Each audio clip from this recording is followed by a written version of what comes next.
Order! Order! You are an incorrigible delinquent at times. Behave yourself, man!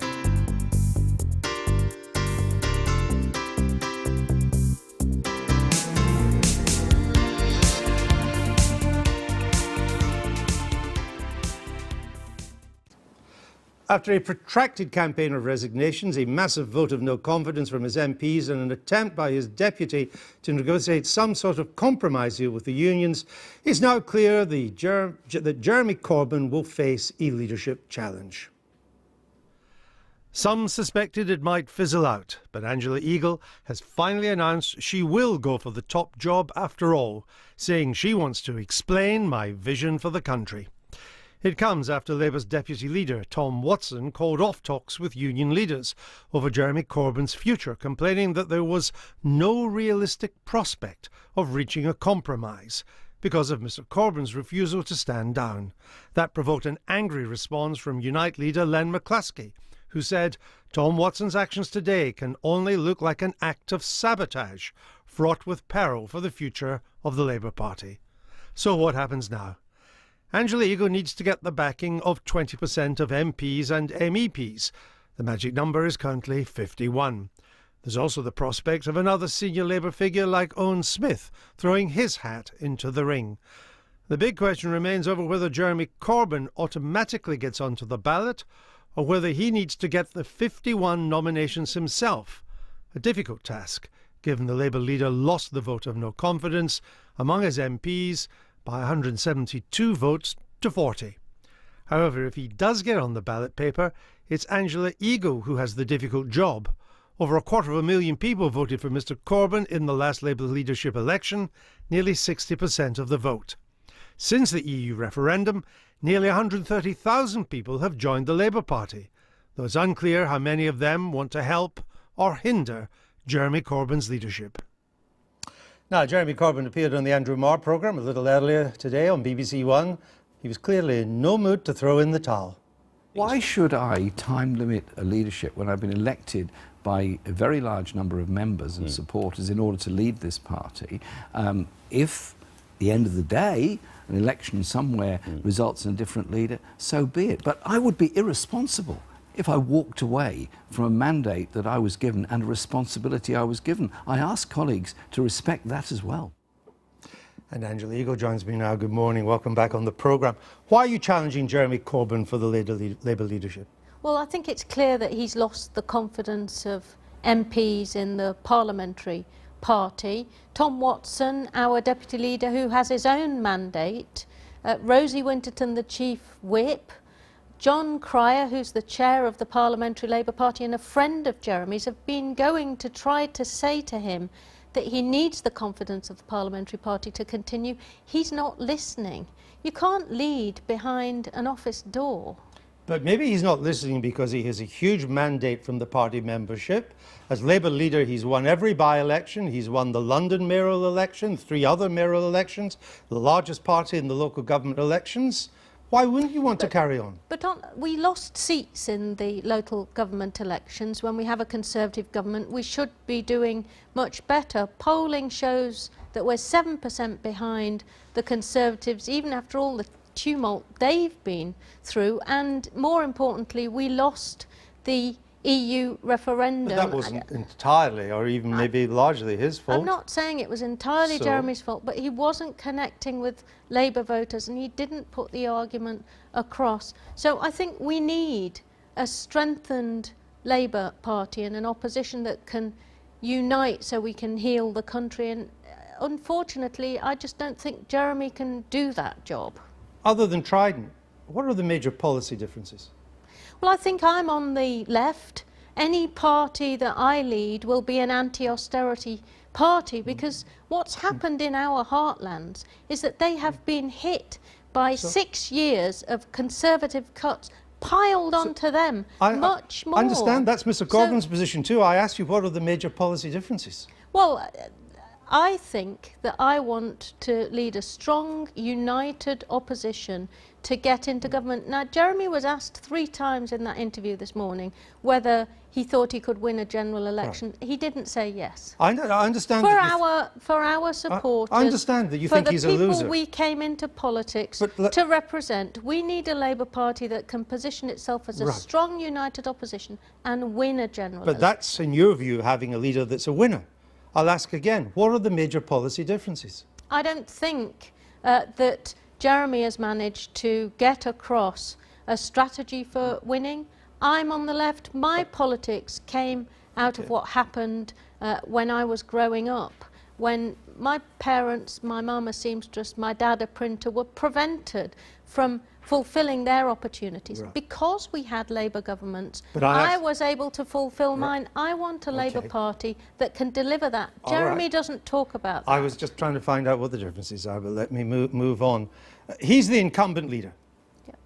Should he not surely be on the ballot against you as of right? Well, the Labour Party rules and precedent is that if there's a challenge, there has to be 51 nominations for the incumbent. Jeremy should know this because Tony Benn challenged the then incumbent Neil Kinnock in 1988. Jeremy was the campaign manager and Neil had to get 51 nominations. But really that's a matter for the National Executive Well, it's Committee not clear to that he decide. had to do it. And even Mr. Kinnock can't remember if he had to do it or whether he did it to show the strength. But put aside the rules, don't you think most people watching this programme, not just Corbynistas, not even just Labour members, would find it strange that the man who won the leadership fairly and decisively, Yeah. now challenged by you, Yeah. is not automatically allowed to defend his title? But that is not clear from the Labour Party rules, and the National Executive Committee will make a decision on that. But let me just say, anyone who aspires to lead the parliamentary party who can't get 51 members, 20% of the parliamentary party to back them, is not going to be able to do the job properly. And we are in challenging times. The Brexit vote, we've had a government that's gone missing in action. We need a strong lead from the Labour Party if we're going to protect our communities who are going to be the hardest hit. Nothing of that lead is coming from Jeremy at the moment. But you are also the self-styled party of fairness. Yeah. And don't you think that it will offend against natural justice, against most people's idea of fairness, if the incumbent who is challenged by you is not allowed to fight you in an election? Won't that just seem incredible? Forget the rules, forget the NEC. Just offends against fairness. Well, look, I don't know what the outcome of the NEC's does it not offend against your decision-making idea of will be. fairness? I am ready to fight a leadership challenge and have debates about the future of our party with anyone, be it Jeremy or anyone else who seeks to stand. Len McCluskey of Unite, perhaps the most important person in the Labour Party Oh, I wouldn't today. say that. Well, I said I perhaps. wouldn't say that. Others I think may that's not. I just said a perhaps. big perhaps, and I have a lot All of right. respect for Len. Well, he says that keeping Mr. Corbyn off the ballot would cause, quote, lasting division in the party. And he's right, it would, wouldn't it? This isn't about the Labour Party being split or divided. It's about it being an effective and united opposition to make our democracy work so that we can challenge this Conservative government, which has done such damage with the Brexit vote. Sure. And I want to say that if you think that we should have a strong and effective Labour Party, a strong democracy, and challenge the Conservatives, join the Labour Party now. Do it today. You can do it online. Almost 130,000 new members have joined Labour since the referendum. Do you have any idea who they are? Well, I'm sure the Labour Party nationally knows who they are. Have they been vetted? I want more people But have to they join been the Labour vetted? Party. I have no idea what the Labour Party office are doing about the new members, but I think it's important that people who think that we need a strong opposition join this battle now, join the Labour Party, make us stronger, participate Right. in the debate Which, to come. which means the 130,000 who've already joined since the referendum, they should be allowed to vote. Well, again, that's a matter for the National Executive Committee Well, to there's no decide. point people, They were there's no in point the people past. joining now that you're calling them to do if they're not going to be allowed to vote. They were allowed to vote in the past. We haven't even opened up the £3 membership, which was such a feature of the last campaign. And let's bear this in mind, Andrew.